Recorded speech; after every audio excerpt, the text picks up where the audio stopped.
Ça fait 1 an jour pour jour aujourd'hui que votre ami, collaborateur, partenaire s'en est allé. Comment vous apprenez la nouvelle? J'étais pas là, j'étais pas à Abidjan, j'étais à Djokwe. J'étais en train de donner un concert.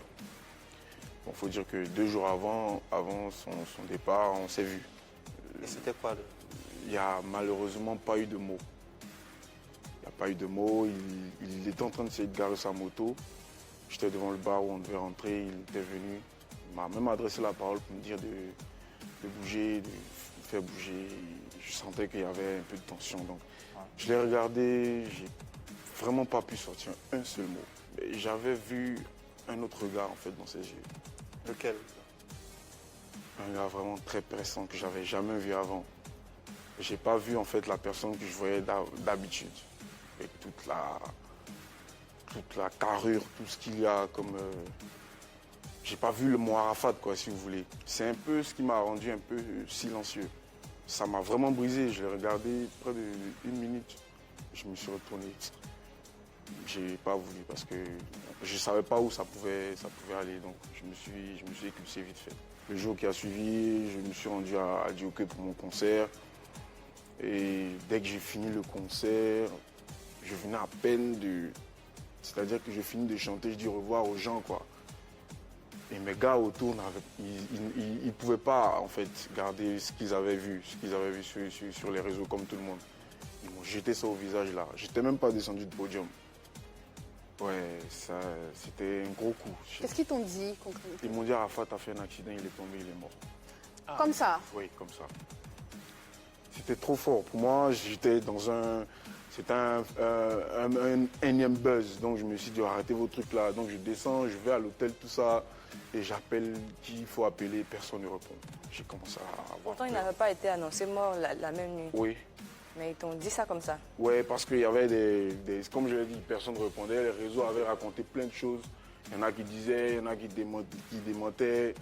Il n'y avait pas de certitude, tout était flou. Exactement. Et la personne qui me l'a dit comme ça. Donc, moi, je ne croyais pas, donc j'ai attendu jusqu'au lendemain. C'est sur la route en rentrant, parce que j'attendais le lendemain pour prendre la route, parce que personne ne prenait au téléphone. Donc, c'est sur la route que j'ai eu un très proche de l'équipe d'Arafat qui m'a annoncé le décès. Donc voilà. Et qu'est-ce que tu t'es dit à cet instant précis quand il a confirmé son décès? Franchement, tout est... Je ne sais pas comment exprimer en fait tout s'est arrêté. C'est-à-dire que je me suis même dit que c'est fini, il n'y a plus de musique, il n'y a plus de... C'est mort quoi, c'est-à-dire il n'y a plus Ariel Chéné en fait. Je me suis vraiment dit ça pendant au moins 2 à 3 jours. Je suis arrivé à Abidjan, je me suis isolé et d'un œil extérieur, je regardais un peu les événements. Voilà. Franchement, j'ai jamais pu exprimer, sinon dire aux gens ce que j'ai ressenti les 2 jours qui ont suivi. Alors c'est le moment peut-être pour les téléspectateurs qui ont la possibilité ou oui, le problème est que je j'arrive pas à expliquer en fait. Tout ce que je peux dire, c'est que j'ai vraiment senti que tout s'est arrêté. Quand je dis tout, c'est tout. C'est pas seulement, ouais, il n'y a plus Arafat, il n'y a plus de buzz, il n'y a plus si, mais tout pour moi personnellement. Champi Kilo, comment tu apprends déjà l'accident et ensuite le décès d'Arafat?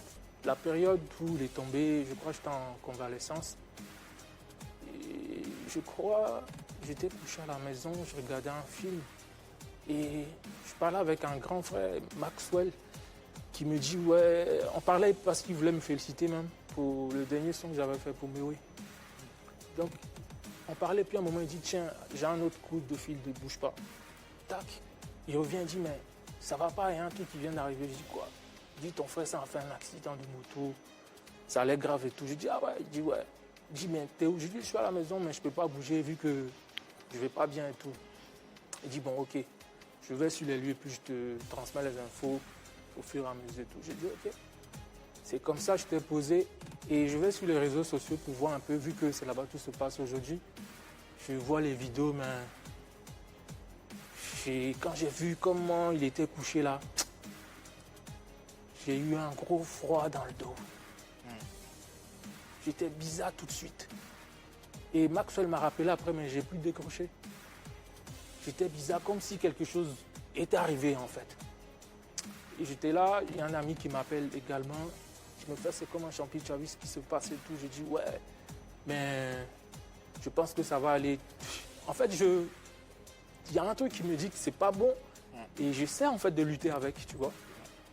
J'ai dit, ouais, ça va aller, tu connais Arafat toujours en train de rouler à moto, ça va passer, t'inquiète pas. Mais t'inquiète pas, mais au fond, je n'étais pas serein. Et c'est comme ça, le gars, il dit, mais toi, apparemment, tu m'en laisses sonner hein, que t'es où. Je dis, je suis à la maison. Il dit, bon, attends, je viens vers toi. Vu que je vis seul aussi. Donc, le gars, il arrive, on est posé, on bavade, et je ne suis pas bien. Je lui dis, mais tiens, toi, tu me dois un vin. Hein. Allons-y, on va boire le vin. Il dit, mais tu es malade. Je dis, non, je suis guéri. Il faut qu'on aille boire un vin. Il dit, mais pourquoi? Je dis, non, tu es malade, on ne peut pas. Je dis, si, il faut. Parce que je voulais tout de suite faire passer ce qui se passait. Voilà, oublier un peu.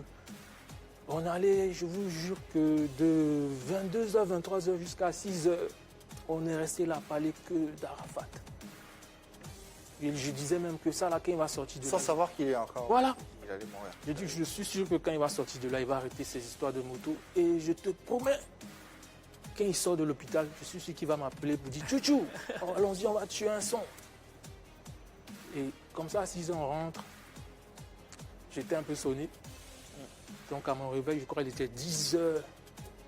J'ai au moins combien 60 appels en absence. Et tac, il y a mon même poteau là, du soir là, qui m'appelle, qui me dit, ah, c'est gâté. Je dis, qu'est-ce qui est gâté? Il dit, je suis à la polyclinique, j'ai accompagné mon fils et tout, voir son pédiatre, mais ce que j'ai appris là, c'est pas bien et tout. Je dis, c'est quoi tu as appris? Il dit, ah, ton ami est parti. J'ai dit, non, toi tu racontes quoi? C'est pas possible. DJ ne peut pas partir. Il me dit, s'il est parti. Je dis, non, il ne peut pas partir. Et c'est comme ça, je raccroche. Je vais sur les réseaux sociaux, je vais sur le compte du ministre, je vois qu'il a posté une photo sans même un commentaire. J'ai dit, ah là, c'est chaud. Je vais pareil sur le compte du grand frère Moula. Je vois aussi qu'il a mis un commentaire qui laisse entendre aussi des choses. Là, j'étais, on va dire, tout s'est effondré autour de moi en fait. Mais je ne croyais pas au fond de moi, je me disais non, c'est pas possible. Et encore, j'ai commencé à me balader comme ça. En fait, je cherchais un réconfort dans tout et dans rien, on va dire. Et je vais sur le compte de DJ DMX, un gars qui était très proche aussi de DJ Arafat. Je vois qu'il a mis un statut, il dit ouais, voilà, il s'est réveillé, mais tout de suite j'ai commencé à faire la fête à la maison. Ah ouais. J'ai commencé à sauter, j'ai dit voilà, il est réveillé. Et j'appelle mon pote, je dis toi de là-bas, il est réveillé, va regarder sur les statuts, tout le monde dit qu'il est réveillé. Et je vois même, il y a des gars qui étaient à la première clinique qui faisaient des vidéos, ouais, il est réveillé, le Dash est réveillé. J'étais tout content. Et je ne sais pas c'est qui m'appelle encore, qui me dit ah, ton gars est parti, c'est confirmé, il est parti. Et vu que c'était une source, je ne pouvais plus me faire d'idées. Voilà, j'ai accepté ça comme je pouvais accepter. Je me suis enfermé chez moi, pleuré comme never. J'ai pleuré comme jamais. Mais difficile d'accepter, je me dis toujours, c'est un rêve, c'est un cauchemar que je suis en train de vivre. C'est... Aujourd'hui, un an, jour pour jour, est-ce que vous avez finalement fait le deuil de votre ami? C'est compliqué. J'ai du mal à réaliser. Vu que très souvent, on tombe toujours sur un son qu'on a fait pour Arafat ou bien un son d'Arafat. Quand on écoute, c'est comme s'il était là en fait. Et difficile de réaliser. En tout cas pour moi, difficile de réaliser encore. Mais quand je vois tout ce qui se passe autour aussi, tu te dis, ouais, mais... Après, c'est dans la tête, quoi. C'est dans la tête. Ariel et toi? Ouais, moi, il faut dire que je me suis résolu à vivre avec, on va dire.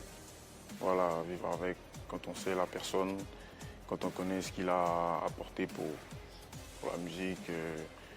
Je me dis qu'il faut, c'est pas seulement une histoire de deuil ou faire le deuil, pas faire le deuil. Voilà, il y a une autre manière pour moi de lui rendre hommage. C'est de